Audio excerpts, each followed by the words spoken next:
parce que c'est l'expression d'une mobilisation démocratique absolument essentielle. Ce sont les citoyens, vous, hommes et femmes, qui vous levez pour un moment dire non, pour un moment dire on veut comprendre, pour un moment dire on veut savoir, et ensuite on veut participer aux décisions qui nous concernent.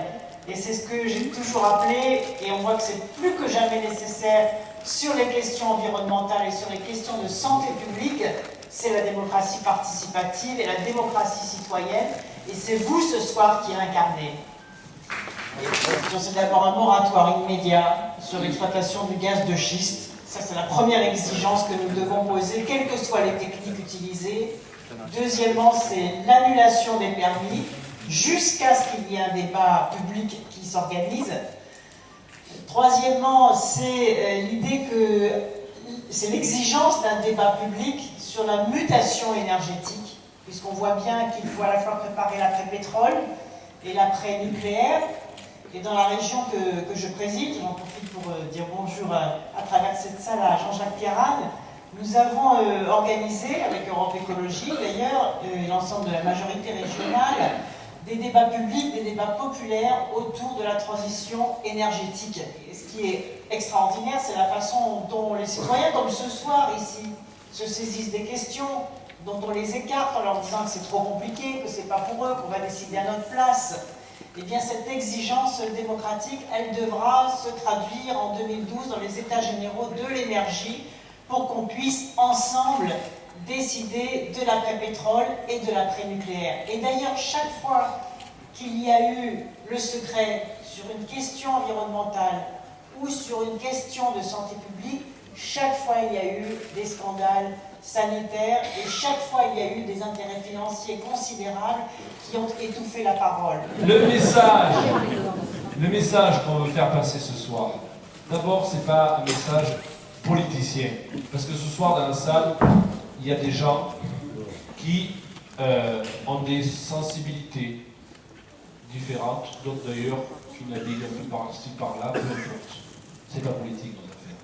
Moi je vous le dis, on fait la politique, si c'est politique, c'est avec un grand P à ce moment-là. Politique avec un grand P. Et ce soir, ce que nous voulons vous dire, Michel, qui a été le porte-parole au Sénat, Philippe, qui s'est très engagé à l'Assemblée nationale, qui a confié un rapport, et il va nous en dire un mot. Il sait beaucoup de choses. On s'est vu cette semaine, puisqu'on a voté le texte et j'étais le responsable de mon groupe. Je vais répondre sur les contrats. Et Philippe, et puis les collectifs. Tout ça, c'est vous. On déposera un nouveau texte de loi qui dira clairement, Michel pourra en parler, Philippe pourra en parler, à l'article 2, abrogation pure et simple des permis de recherche et d'exploitation des gaz de schiste. C'est pas la peine d'en dire plus. Ce que nous voulons, c'est une loi qui soit simple et compréhensible par tous. Ni gaz de schiste en Ardèche, ni gaz de schiste en France, ni gaz de schiste en Europe. Je suis très heureux de me retrouver avec autant de militants engagés. Je retrouve effectivement les mobilisations que j'ai connues dans mon département contre les OGM. D'ailleurs, il y a beaucoup de similitudes entre les deux dossiers. Il y a l'opacité des procédures de décision, il y a les atteintes à l'environnement, il y a les enjeux financiers, les conflits d'intérêts et une façon de mépriser les citoyens dans l'approche démocratique qu'on peut avoir de ces sujets. Certains prétendent que les gaz de schiste c'est une opportunité énergétique, d'autres disent que c'est un désastre environnemental. C'est d'abord et avant tout un fiasco démocratique, c'est-à-dire celui qui n'a pas permis aux élus et aux citoyens d'être informés. Je voudrais vous dire, madame, que si nous sommes là ce soir, et je suis sûr que Ségolène est dans le même état d'esprit, c'est parce que nous n'avons pas envie de nous faire avoir. Parce que nous avons envie, au contraire, d'être à vos côtés dans la lutte pour interdire définitivement l'extraction et l'exploitation des gaz de schiste sur le sous-sol de notre pays. Et si nous sommes ici ce soir, c'est effectivement d'abord pour vous dire merci sur la mobilisation citoyenne qui probablement a permis de bouger les choses, parce que il est clair que et le gouvernement et les industriels auraient souhaité que ce dossier ne fasse pas de bruit et puisse commencer à avancer de manière la plus discrète.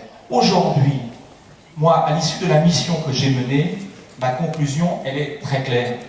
Je suis pour que nous renoncions, que la France ait le courage et la lucidité de renoncer à l'exploration et à l'exploitation de gaz et d'huile de schiste dans notre pays. Et je suis pour que la conclusion de cela, ce soit l'abrogation immédiate. Parce que vous avez raison, Jacob et l'UMP essayent aujourd'hui de nous rouler dans la farine.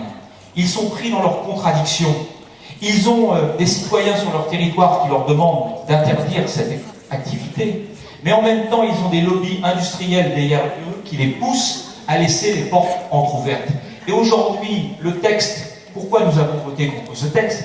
C'est parce qu'il permet encore aux industriels d'espérer aller dans ce sens-là. Il n'est qu'à voir les propos de M. Demargerie, PDG de Total, qui dit qu'avec un texte malin comme celui-là, il faut surtout faire le dos rond, attendre, avoir les permis, continuer d'avoir les permis et faire en sorte que l'exploitation puisse avoir. On ne peut pas, comme le fait la loi Jacob, donner 2 mois aux industriels pour réécrire leur projet. Pourquoi on donne 2 mois? On sait par la CADA qu'effectivement c'est la fracturation hydraulique qui est l'instrument d'exploitation de ces gaz de schiste. À partir du moment où on dit que la fracturation hydraulique est interdite sur le pays, alors on approche tout de suite. C'est pas la peine de donner 2 mois, sauf si on veut nous faire prendre des vessies pour les lanternes et qu'on veut permettre à des industriels de parler d'autres techniques qui sont dans l'air, des techniques où on remplacerait l'eau par toute une série d'autres choses tout aussi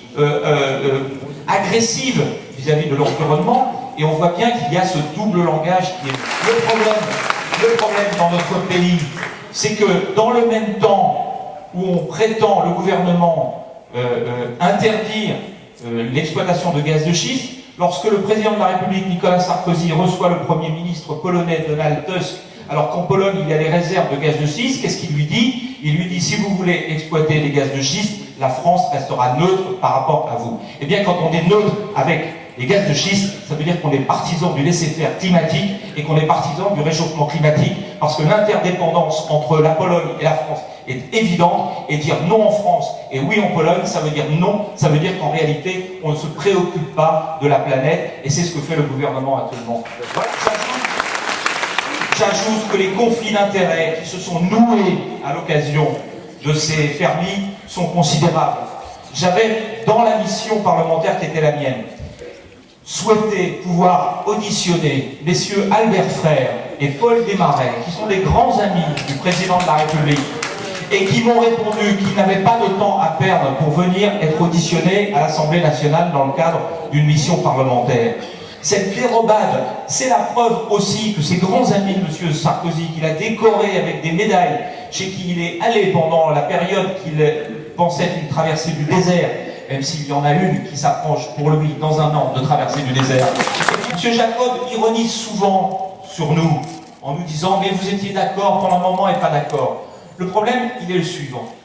C'est que nous avons voulu, à un moment donné, dépolitiser cette question. Et nous étions prêts, effectivement, à faire l'effort de voter un texte de loi qui n'aurait pas été proposé par nous, dès lors qu'il atteignait l'objectif, c'est-à-dire le renoncement et l'abrogation. La réalité de l'examen juridique du texte nous a mis en lumière que nous nous étions fait avoir, rouler dans la farine. Il n'est jamais trop tard pour réagir.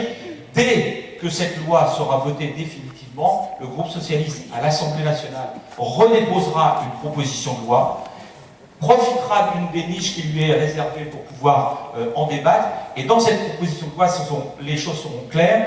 Dans l'article 1, nous définirons ce que sont les hydrocarbures non conventionnels et nous les proscrirons sur le territoire national. Et dans l'article 2, nous abrogerons la totalité des permis, y compris les permis qui sont en eau profonde, parce qu'effectivement, c'est ça qu'il faut faire. Chers amis, je peux vous le dire, ce combat n'est pas gagné, mais comme le disait, je crois, Brecht, ceux qui se battent ne gagnent pas toujours, mais ceux qui ne se battent pas ont déjà perdu.